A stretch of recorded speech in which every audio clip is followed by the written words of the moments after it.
Hello, my name is Cassandra, and welcome to This Ain't the First Time. This was an idea that I think I had kind of going back to the beginning of the pandemic as it became obvious that this capitalist moment that we find ourselves living in is continuously and eternally just mounting contradictions, one on top of the other, to an extent that cannot be resolved, or at least there's no way to imagine it to be resolved. And so I thought, what a better guest to have on the show for this project than Matt Christman, who has talked about this at great length. Matt Christman is the man who needs no introduction.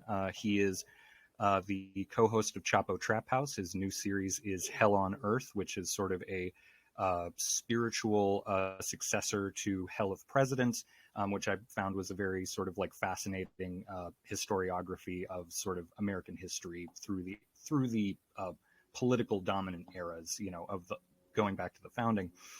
And the Kush vlogs. Kush vlogs are famously, all perverts famously love them. I do myself. Do you have any other things that you would like to plug before we start? No, you covered them. Thank you. So I want to start off by kind of exploring this sort of famous Hegelian idea, right? Like the owl of Minerva lights at dusk, that it is sort of impossible to understand the sort of, world historical moment that we find ourselves in until, well after it has already taken place.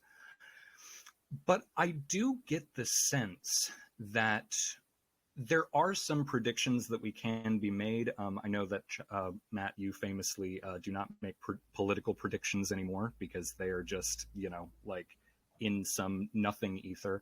But I feel like you have made some like general sort of like trend predictions that have been very accurate. And so I guess to start off with the first question, like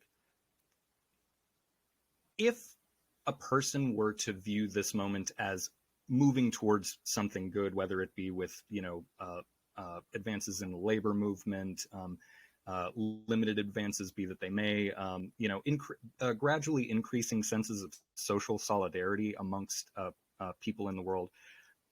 Is it accurate to say that we seem to be moving towards something potentially positive, at least in the immediate term, or is it literally just unknowable?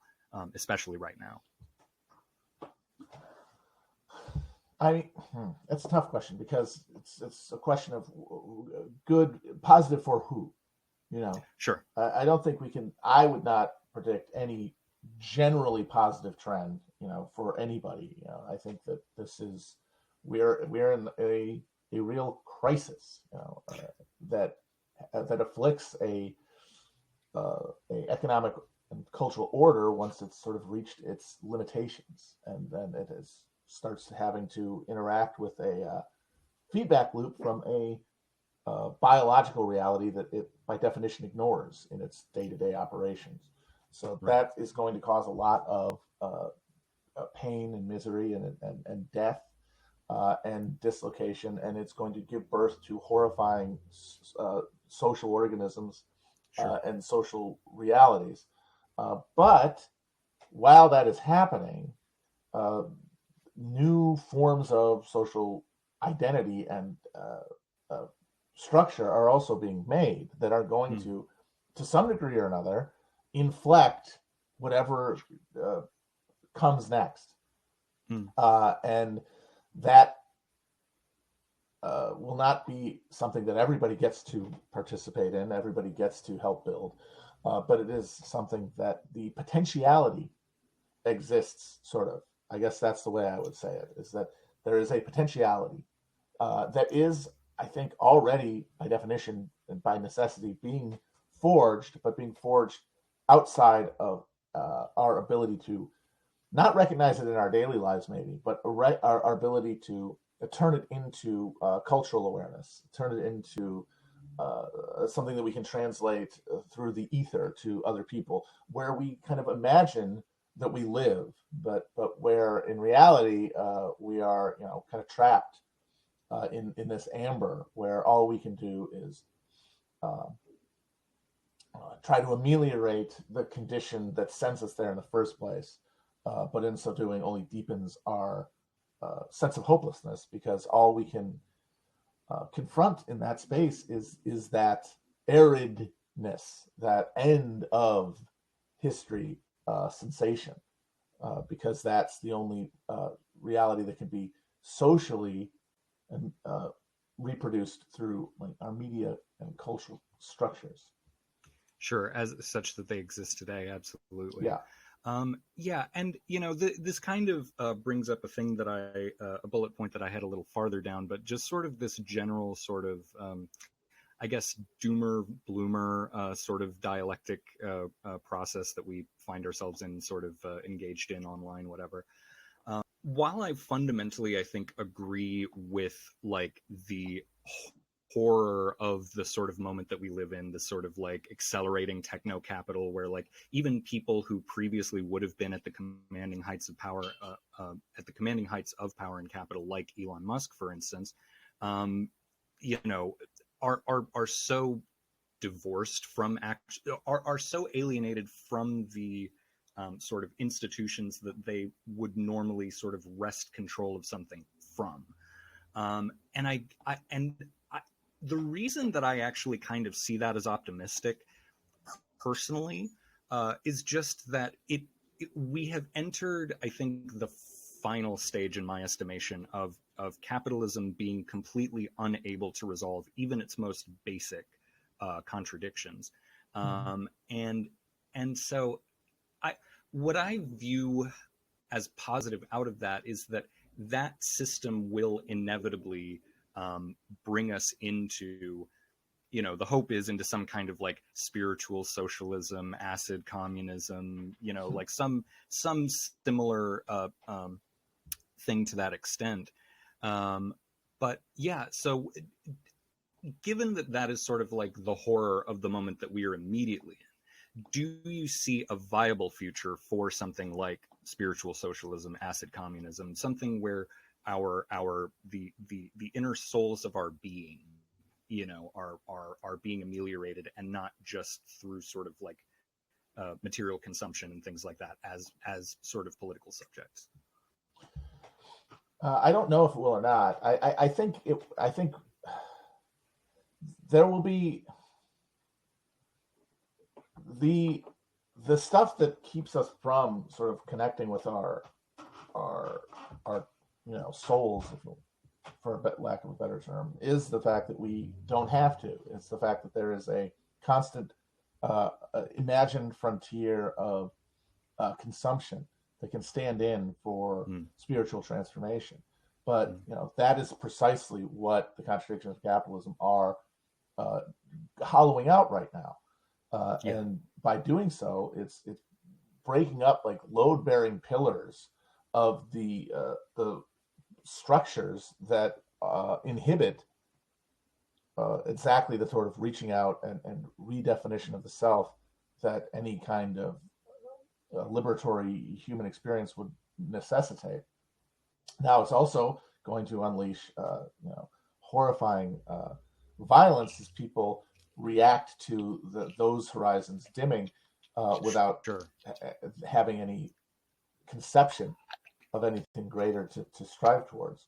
But that conflict between those two emergent responses to declining conditions are that's going to form the basis for any dialectical emergence of new forms. And that's why it's hard to talk about one way or the other, to talk about doomerism or bloomerism, because it is inextricable. They are connected. The one implies the other. So that makes it very difficult to tease one out and emphasize it without obscuring the fact that like this is a dialectical process that's going to be doom and bloom at the same time, and that the one thing that you can't depend on is where you're going to end up personally in that process. Yeah, and so, I mean, yeah, absolutely. I'll say, just sort of to give some sort of personal background to that idea. Like I recently was sort of like snatched from the claws of like one of the worst imaginable outcomes of being a late capitalist subject. I got COVID back in November 2020, and I've had a series of 5 brain injuries over the last 3.5 years, and like 4 of those were like over the span of a couple of months in October, this last October. And so I really kind of, there was a period of time where where I think I was full doomer mode, if you like to think of it that way. But I made this realization. I had a prescription, oddly enough, for Ambien. I took one in the morning thinking like, well, it'll fuck up my sleep schedule or whatever. And I'm just back online now, and so I do think I think that things like that, like your personal experience in relationship to the horror or the joy or the beauty or the weirdness or whatever of this current moment, that necessarily, I mean, colors whether you view the world through like a doomer bloomer, roughly heuristic type deal. But I don't know. Maybe I'm just a hopeless optimist. I think it is. I think it is absolutely reasonable and absolutely rational now, just as it was in the general crisis of the 17th century, to think that literally the apocalypse is here, and in many ways, yeah, absolutely. But I don't know. Maybe it's pointless. Maybe it's pointless to have. Well, I mean, you have to live is the thing. That's the Yeah, imperative. absolutely. Like, if you are going to live, then you are not a nihilist. Like, that's the thing. No one True. is actually a nihilist who's drawing a breath every day. You Mhm. are structuring your life around goals and values. And even if you tell yourself all day that they're arbitrary, they aren't, because they motivate you to do something. They motivate you to take a step. If they Mhm. motivate you to do a thing, then they are real. Yeah. Like, that is real meaning. So Yeah. that the entire concept of nihilism is the real cope. Like, people, they love nihilists, pseudo nihilists love to talk about people coping, but there is no greater Mhm. cope than saying, yeah, every day I do things. Every day my body moves through space. I make decisions. I grasp. I labor. Mhm. But it doesn't mean anything. No, well, of course it does, or you wouldn't do it.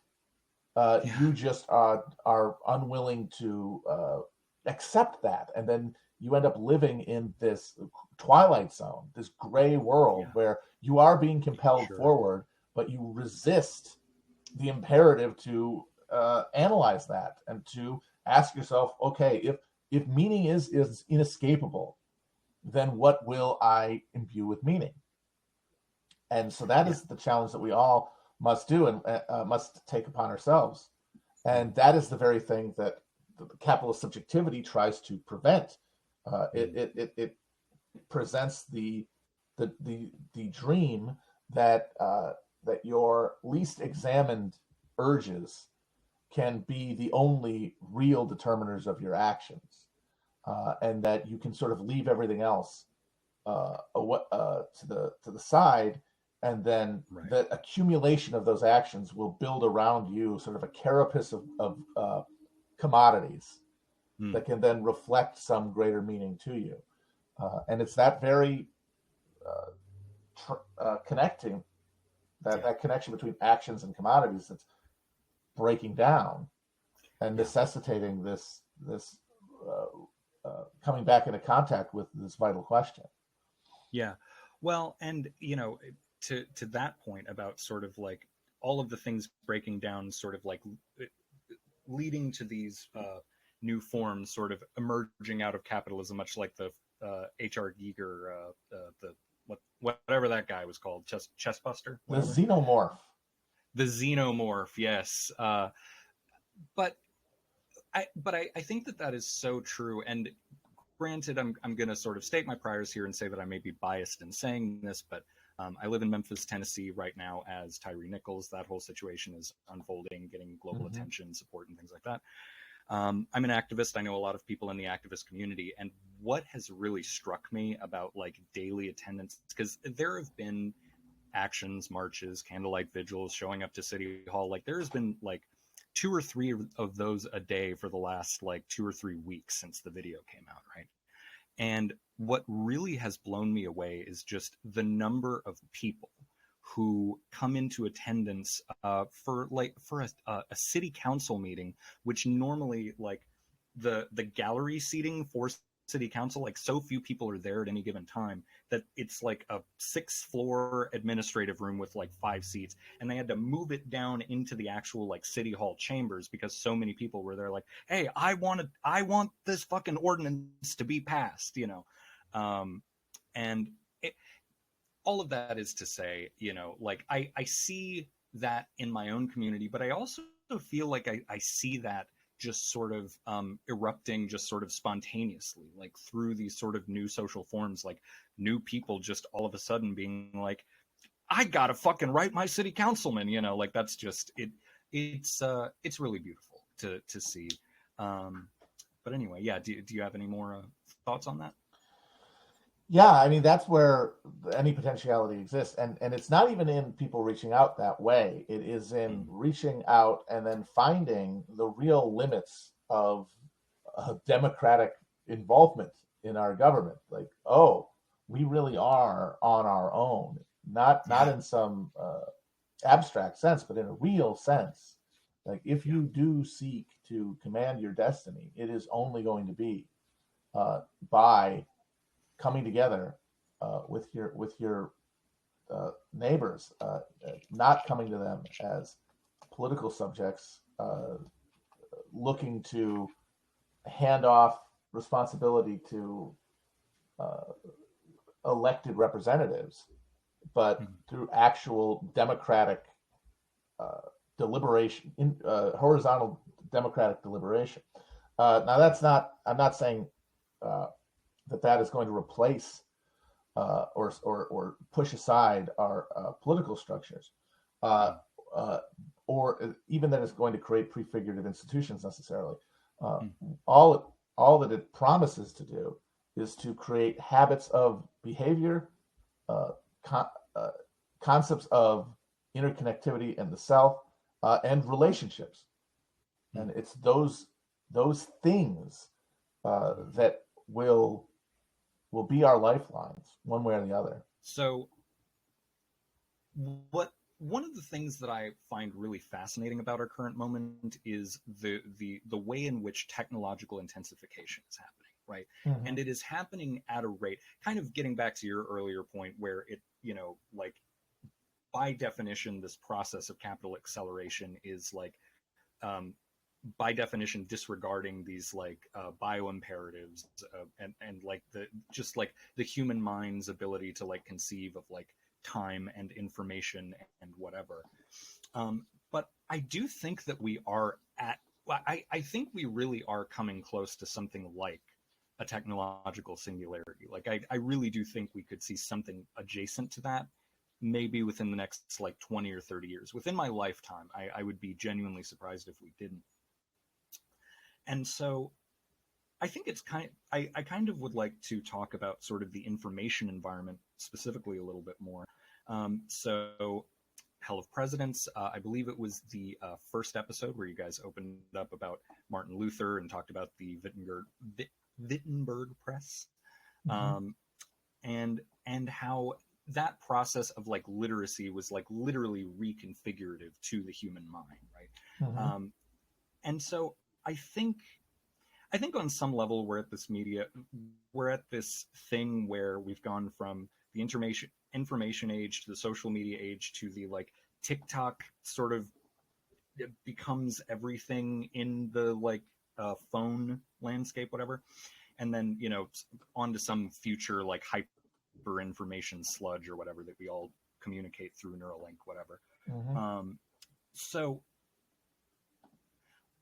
do you have, I guess, a forward-looking vision for like what you expect that information environment to look like, sort of going into the near future, medium future, far future, or just at all? I don't know.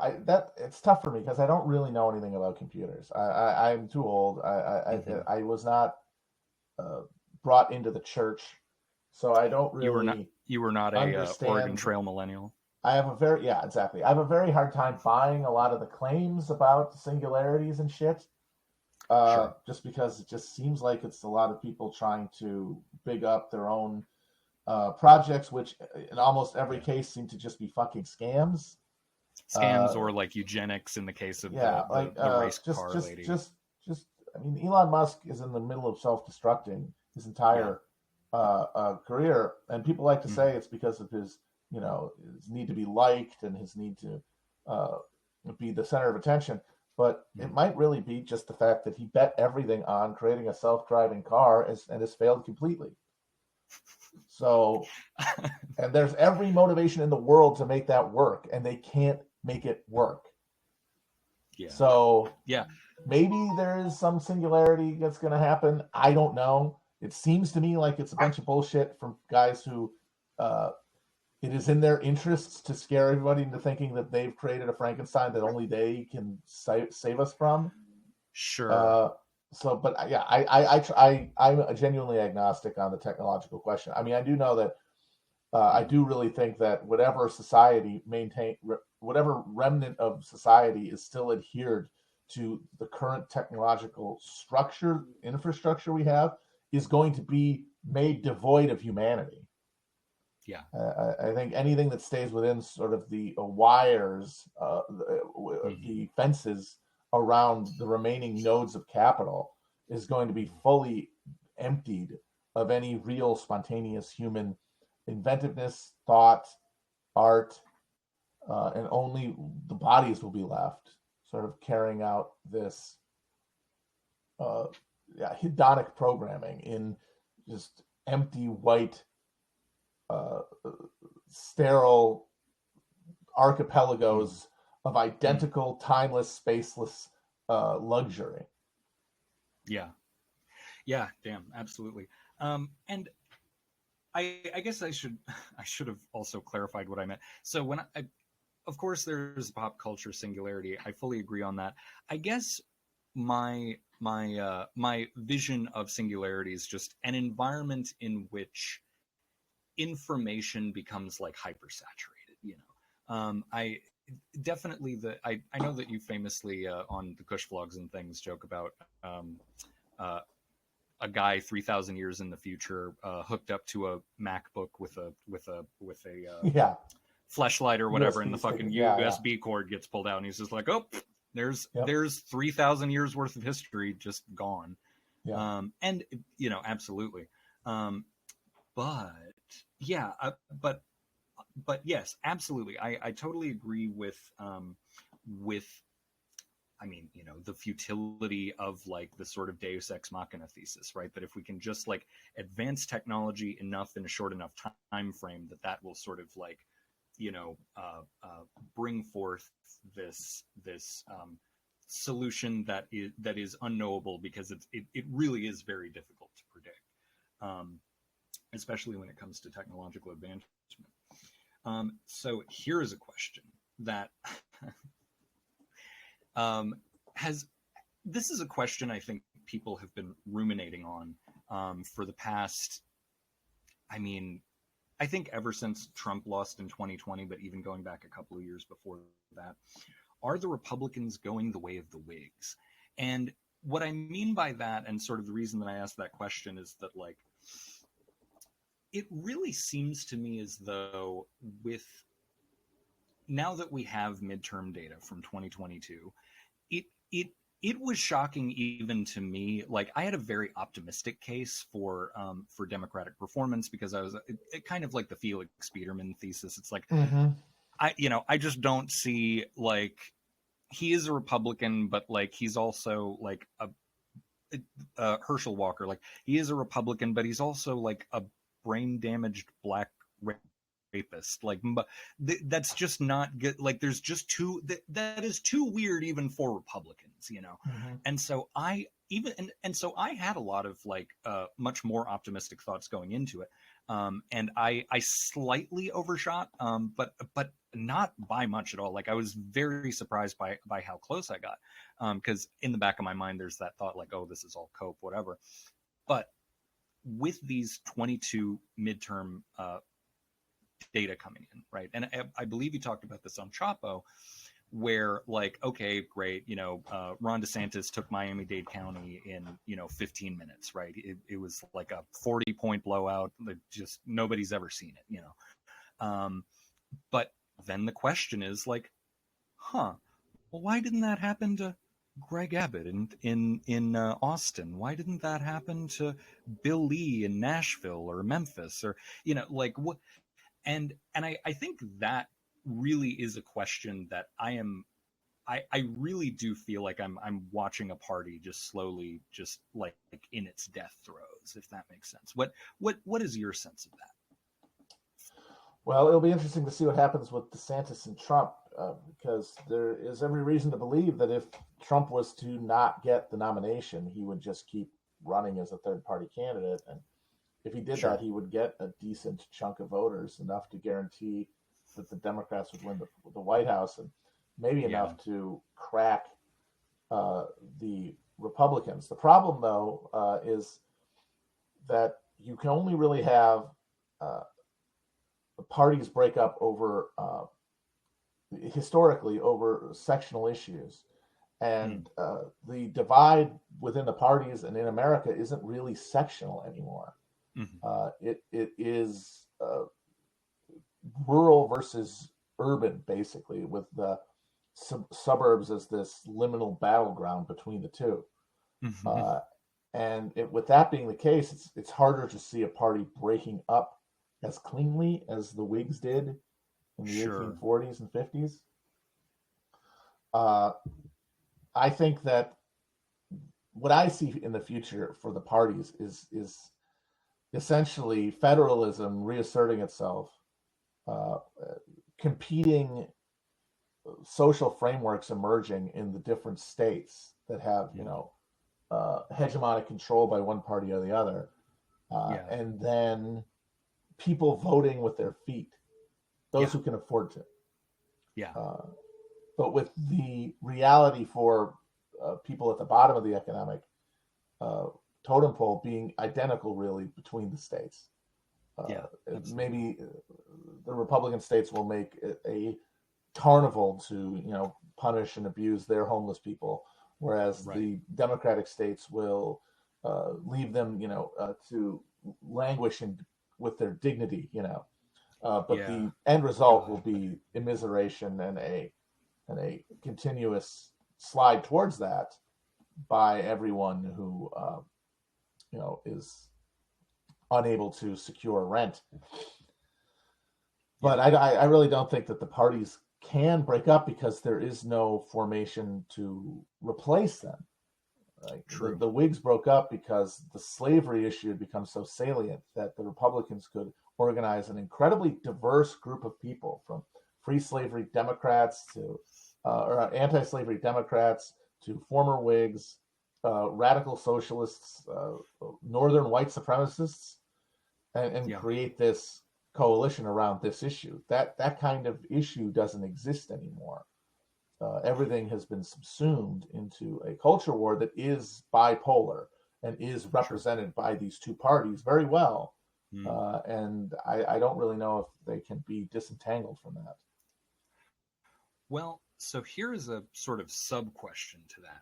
So my thought, and I feel very convinced by your case, but there's still some part of me that is just like, we live in such a bizarre moment where like literally like shocking, unthinkable things are happening like 3 times a day at the national scale. But so the sub question is a realignment, right? I really think that, and this is my sort of thinking on it, and please, I would love to get your insight into this question, because it has been just driving me insane. So on the Roe question, the abortion question, and sort of within that, the like Republican Party is too weird problem, right? I think that if not a break, I think that the breakup is much less likely, absolutely.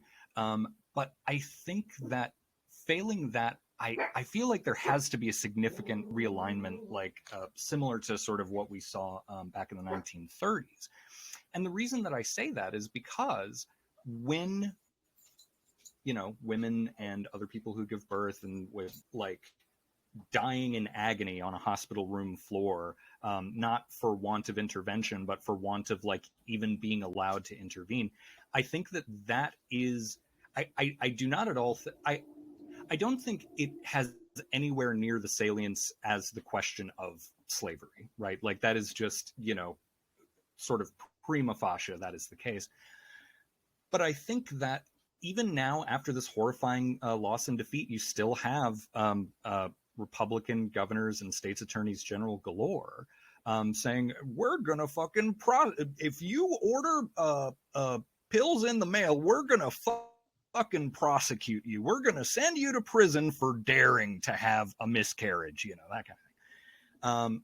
And it strikes me as this Chinese finger trap that they found themselves in, where they cannot extricate themselves from that because they have a truly psychotic, like hardcore base, which is, like probably less than 15% of the hardcore base for Republicans right now are the sort of like pro-life, like true extremists, and I just don't see a way in which that resolves that is not like, either the Republican Party becomes like a rump party, and, we have like Democratic congressional majorities for the next like 3 generations, whatever, or a realignment happens. So what do you think about that, like as it relates to Roe specifically? Well, the thing is that we're getting a realignment, but it's along education.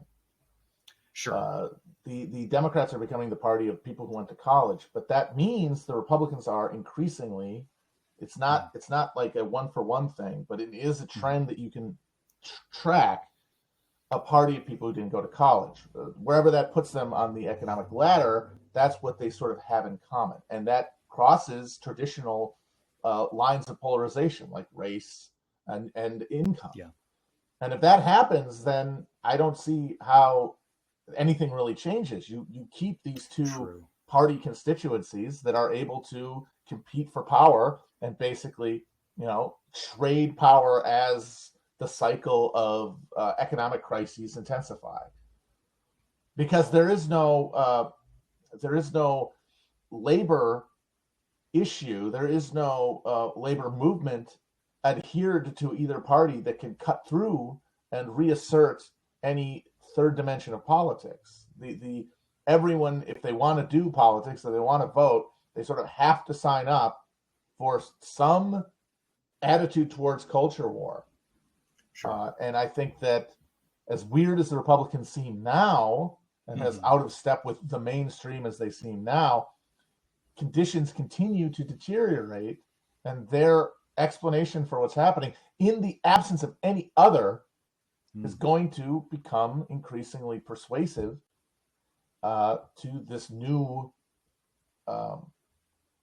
coming together coalition, and that's going to keep the lights on. I think I don't really see anything breaking through this because the labor movement, as we know it, has died as a political force, and if it's being rebuilt again outside of these structures because the labor movement, the labor unions that were built by the Wagner Act, New Deal era, are now totally enslaved to those structures and are incapable of really confronting power, which is what you would need to reactivate and repoliticize labor.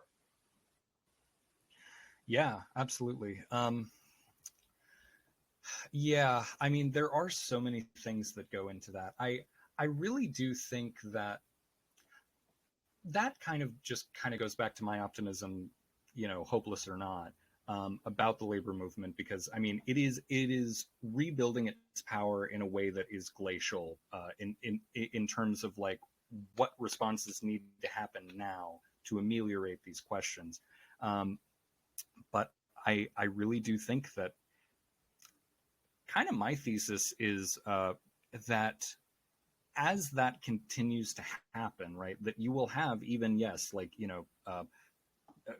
republic, based, formerly based MAGA, like single moms, whatever. Um,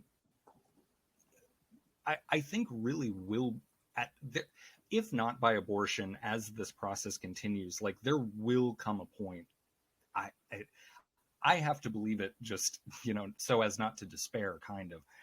But I really do believe that as that process continues to intensify and as it continues to worsen and become more violent and literally like more terroristic, the guy from Indiana who got in the shootout in a cornfield, right? Do you remember that? Oh, yeah.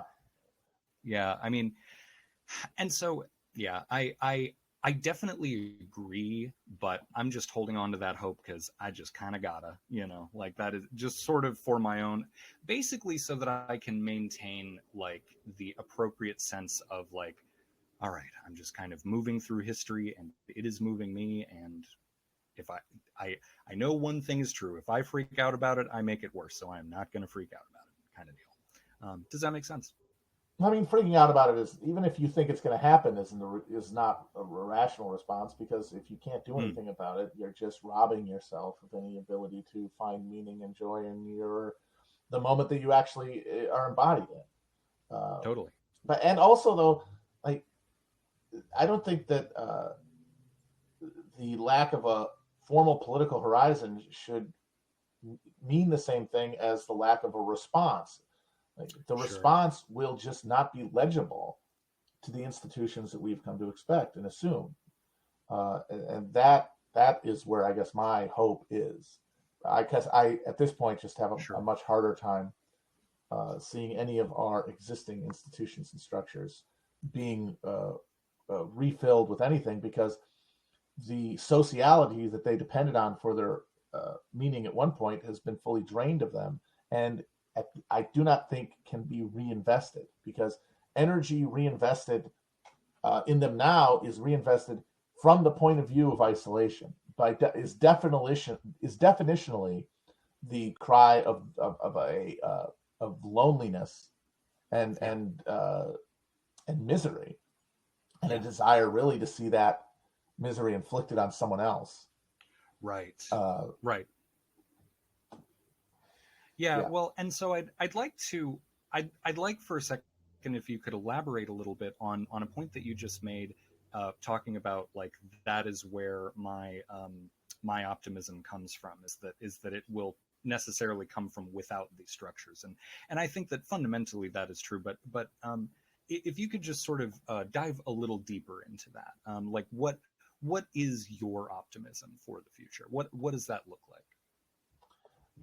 It doesn't really look like anything. It's more just the feeling I have that there is in my heart a knowledge of what humans are capable of in every respect, and that with the the arc of history, and not even history but humanity, consciousness, sort of extended outward, then the possibilities inherent in that that multiplicity of potentials. To me, it makes optimism, broadly, in not a leap or anything, but just a recognition of reality, a recognition of eventuality. Of overdetermination.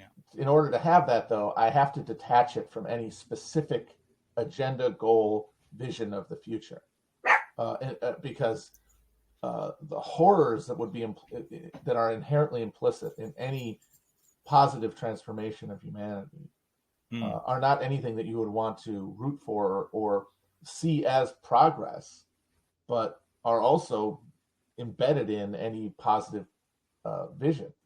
So as a result, I kind of I keep it vague. Yeah, I do think that there is a reason to be optimistic. And I do think that, well, and okay, so here is actually a question on that. Do you have a sense that it is happening or that it is possible to happen for people to sort of like at a group level due to the pressures of like living in this immiserating, dying society. Do you get the sense at all that people, just general members of the public, are beginning to have that sort of like understanding of a common human spirit, like awoken within them? Do you know what I mean? Like, I certainly Mm-hmm. think that that seems to be happening, but I would really be interested to hear you elaborate on sort of your thoughts on that. Well, I mean, what technology has wrought is this understanding of the continuity of humanity, and we all try to Mm, push against it one way or another to deny mm, it because its implications are so terrible and vast and revolutionary, and we mm, don't feel up to them, and so we'd rather deny them. But like, the fact that now we can see like the full exertion and expression of the human will and humanity all throughout the globe means that going forward, that knowledge will be threaded through any project. And while a lot of the power and existing technology is going to be put towards the goal of stamping that out and denying it, uh, the ability of those machines to dominate the globe is going to be reduced as the inputs reduce. And the people who left out of that, uh, out of necessity, are going to have to rely on each other. mm. Uh, that's all I really have. I mean, any more than that, Sure. I can't speak to.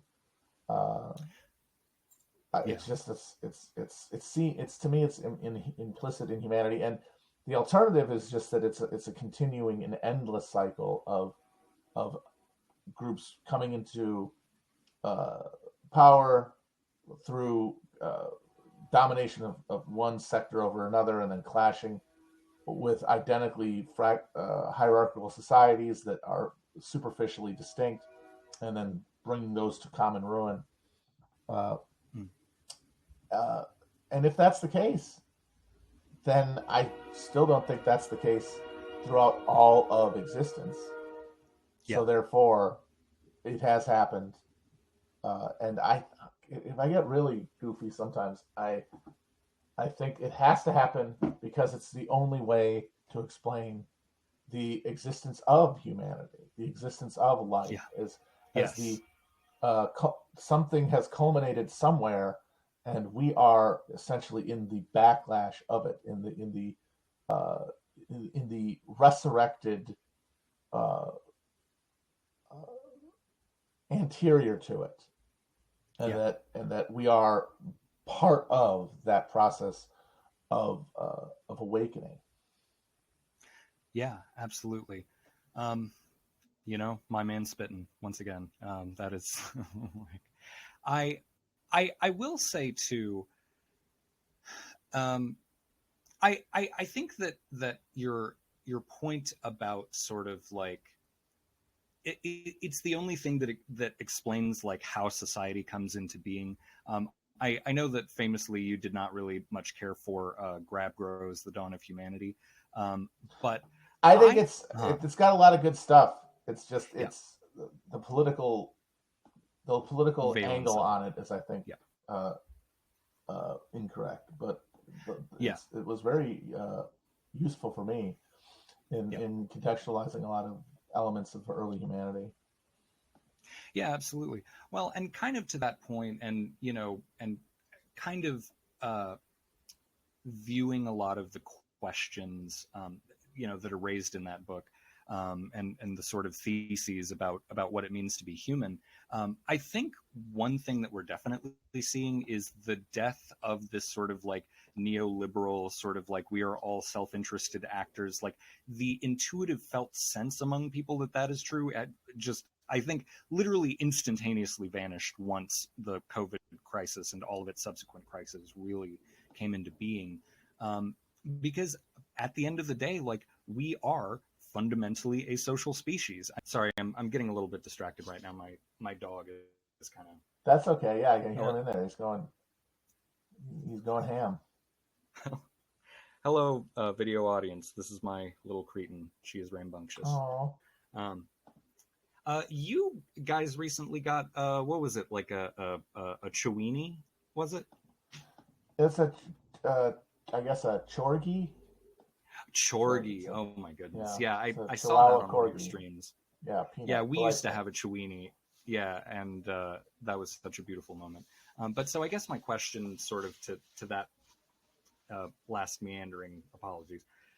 My question is sort of like, you know,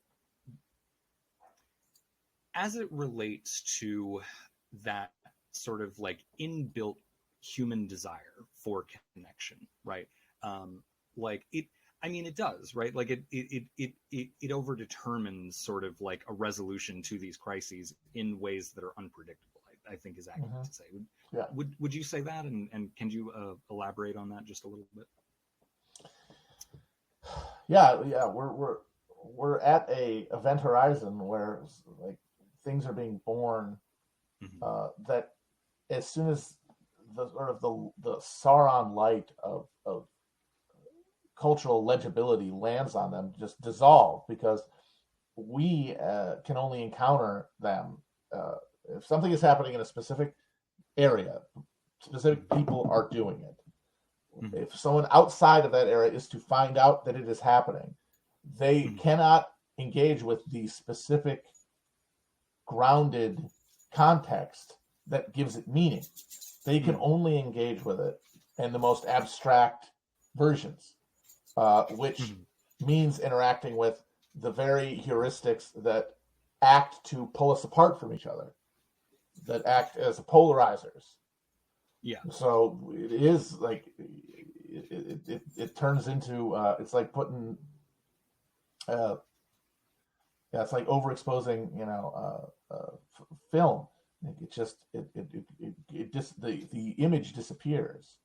Like Mm-hmm. it's only through actual work that you can hold that meaning. It cannot be transferred, and that is what makes it such a scary and disheartening time. And it Yeah. does require faith to believe in those processes working out. But again, that doesn't require being a Pollyanna. It just requires acknowledging the human drive towards meaning, towards uh, necessity, and the compulsions of necessity. Yeah, absolutely. So there was actually one bullet point that I skipped over here, and I am this is something that I have been sort of very fascinated to hear more elaboration on you from. So in some of your Kush vlog streams, or I think it may have only been in one of them, you mentioned it was around the time that you guys were still releasing Hell of Presidents, right? And talking about like the ever shrinking horizons of free real estate as it goes from the beginning of our of America's founding out to the present day. And so at first it was the sort of Jeffersonian, Jacksonian, every man a yeoman, to the like Homestead Act, everybody gets a parcel of land given to them from the government, and then you have sort of like the FHA, everybody gets a home in the suburbs. It's sort of a Potemkin farm because like, well, you can kind of feel like you have land. It's green, isn't it? It doesn't do anything, but whatever. And so I and on one of your streams you were kind of talking about that process and the horizons kind of closing in with each step. And what really struck me was you said, I think that is going to overdetermine our that is going to overdetermine our like tripping backwards into a UBI as a society. And that thought has really just sort of ruminated in the back of my mind, and has been like one of the great sort of like political questions that I've thought about over the last few years, because like on the micro scale, like the sort of Strauss-Howe generational theory, a lot of problems with it, but it is predictive for some things that you get these sort of cycles of crisis and remission and blah blah blah. And going by that heuristic, sometime around 2030, if it continues to be to hold into the future, which who knows anything anymore, but around 2030 we're due for something like that process to begin, similar to like the sort of post New Deal, like going into sort of a new state, whether that's like instead of Levitt towns everywhere across America, it's like, oh, we're degrowthing, but we're happy about it because we've had like a spiritual transformation because we work less and blah, blah, blah. And so all of that is to say, UBI, it is something that I think is going to like have to happen because there is no more free real estate to give away. And, you know, just completely like closing off that process altogether, I think would be so catastrophic that that people who are able to sort of like steer the ship of government or whatever, it really feels to me like would not allow something like that to just go unresolved, you know, with just like a permanent like 50% unemployment rate and all of the like poverty and economic chaos and social chaos that would entail. Yeah. So what are your thoughts on UBI? I think you're going to see something like that. I don't think it's going to really be universal, though. That's the thing. Okay. I think that it will be connected to some sort of existing economic productivity. That this will be part of the broader process of essentially cutting off the bottom tier economically of Americans from really any kind of rewards of citizenship, any kind of rights as we understand them. And part of that will be access to some sort of government stipend. I think Grimes said that it would be tied to like playing video games, and I honestly think that's probably not wrong. That sounds like a solution because it can't really just be money for people. It has to be money tied to actions because it has to serve the function that employment does of disciplining people's time. And having people have to, grind out their UBI in a video game is a very good way to do that. But you'll have to have access to a video game. Yeah. They're not going to give you one. So I'm on disability Twitter. Don't come at me. Mostly just because like I am a disabled person. I've had several brain injuries. I currently live on disability, and that definitely shapes the valence of my politics. I do think that, unfortunately, and also please don't come at me for this, the general sort of tenor of disability Twitter oftentimes can be, I hate to say it, a bit hysterical, but I do think, oh buddy, don't get me started.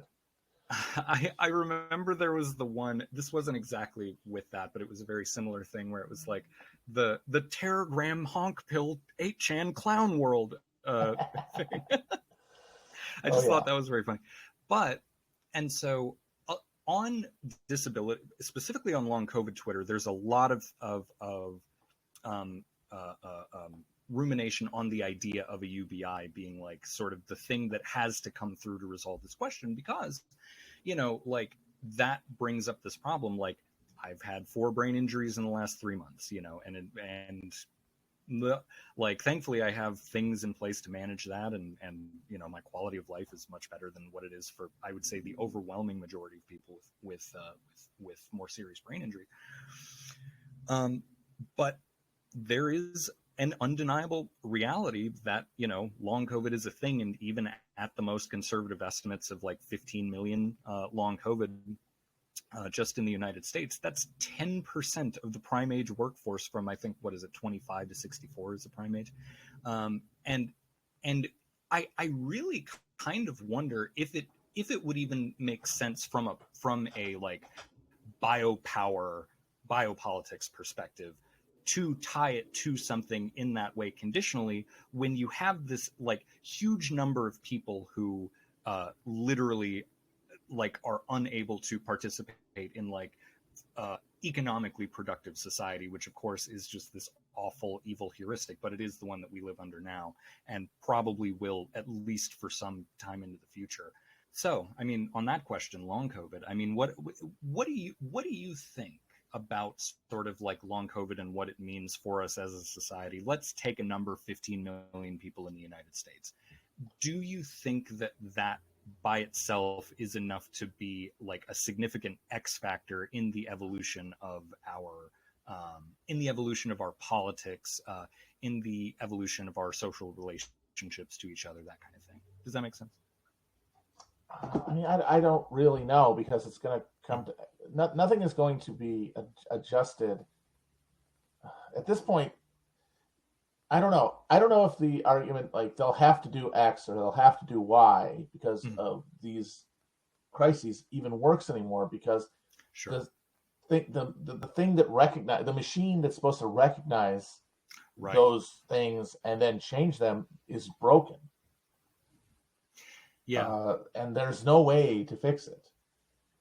Yeah. So with that being the case, I think the best bet is always that it's just going to be the same but worse, a worse experience for those who are inside the bubble of solvency, and worse for those outside of it. And the number of people outside will just continue to grow, and they will be managed technologically. Yeah, absolutely. And because there's nothing that's going to make anyone change anything about what's going on, because there is no mass movements capable of moving the needle, and there's nothing within the systems of governance and bureaucracy that can push towards effective governance of anything. I mean, look at what percentage of Ohio has just been rendered a permanent toxic disaster area because the government was not capable of exercising minimal safety oversight of railroad. The fucking railroads. Yes. The people from the 1870s. Yes. Forget about the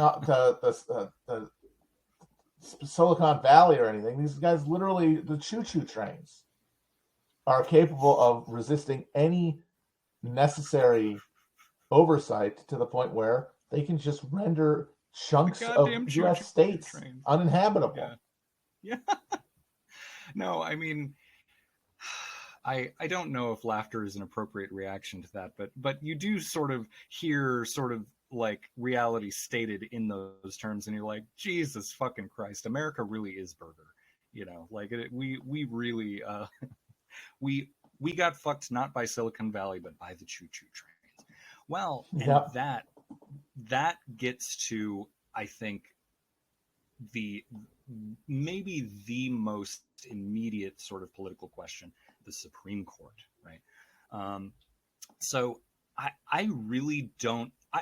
As I went into the beginning of this interview thinking that there would be a resolution, but like, goddamn, it's kind of hard to argue with. Yeah, I mean, the mechanisms for regulating these things are broken, and so, but I still have to just sort of wonder because I wonder if it's possible at that very narrow level of the Supreme Court, jurisdiction stripping, court packing, whatever, and all of these are kind of ancillary questions anyway. But there are state mechanisms of power, and if we had like the anti-Joe Biden president who was like, no, you know what? Hey, you say we don't get an EPA? I'm sending the military to the Supreme Court, and I'm going to be like rolling out new water protection initiatives at gunpoint, but so I know that, like, shy of that, like, this question cannot be resolved, but I have to wonder if at some point in the future, under different circumstances, if, for instance, and this is just a hypothetical, making a lot of assumptions, but it come 2024, we get fucking President AOC, right? Or something similar to that. Is it even possible, given that there are still at least nominally functioning like mechanisms of power that exist there, whether or not anybody will be able to pull them? Let's just assume that it is within the realm of possibility that can happen. Do you have any thoughts on this current situation of this, like, psychotic, fascistic Supreme Court as currently constituted? And is it possible to resolve that?